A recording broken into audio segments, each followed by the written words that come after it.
everybody, I'm Tom Vasel. Welcome back to another shelf in the Dice Tower library. Now we are on shelf 18. Shelf 18 just has giant games. And by that I mean giant boxes of games.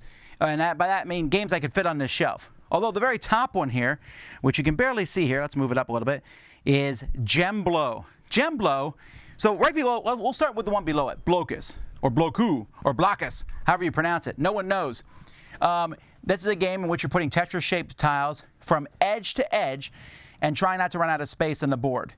Gemblo is the same thing, but it's for it's hexagons, and it works really well for 3, 4, or 6 players, or even 2 players. And I think it's actually superior to Blokus, but most people haven't heard of Gemblo.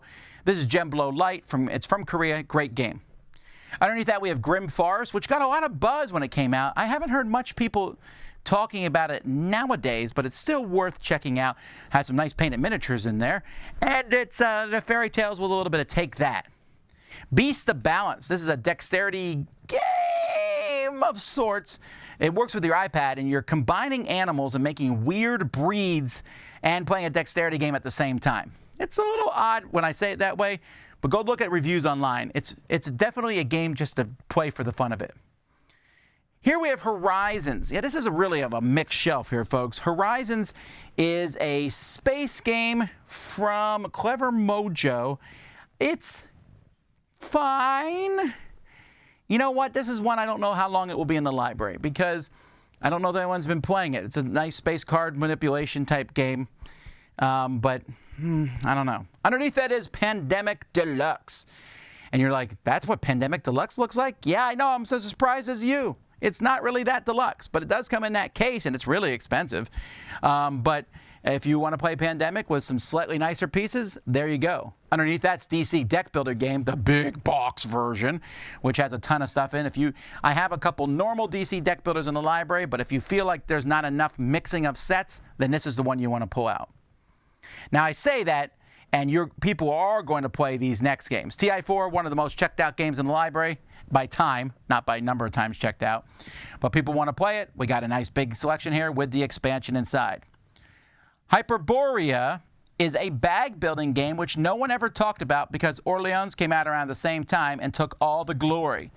But if you want to play a slightly Take That style game, attacking other people, controlling areas in a board with Hyperborea, then this one's worth it. I think I gave this one a slightly cool review. I think I might have done it better, liked it more without Orleans, and I wonder if this one might do better in retrospect or if they make a second edition of it. Underneath that's Dungeon Lords Happy Anniversary, the big giant box of Dungeon Lords. If you like Vlada Kabatel's game where you make a dungeon and then have heroes come through it, but it's actually really a difficult Euro with puzzle factors, then this is for you. Then we have Suspend, or it's Melissa and Doug's Suspend, where you're like taking these metal bars and just putting them and trying not to make the whole thing fall over. This is actually a really good game. I very much recommend it. It's simple, it's easy, you can get it on Amazon. It's a lot of fun, and it's great for conventions. The next two are in this spot because this is where they fit. I don't think either one has legs in the library, but we'll see. First we have Embarcadero, or however you pronounce that. This one is from Renegade Games about building up like little apartments and stores on barges. It's a little fiddly, actually. It hasn't made a big splash. I know some people like it, so I'll keep it in the library for a while, and we'll see what happens. The next is Rocketmen from Martin Wallace. This one also came out to fairly mixed reviews. Some people like it, some people don't.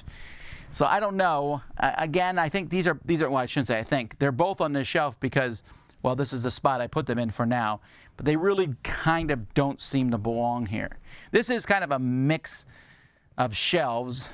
But you know what? It's a shelf in the Dice Tower library. My favorite game in this shelf is, I'm going to say Gemblo. Woo! No. Beast of Balance. Sorry, Beast of Balance. What's yours? Let me know in the comments. We'll look at some more weird shelves from Shelf 18 next time. Until then, I'm Tom Vasel, and you've been watching the Dice Tower.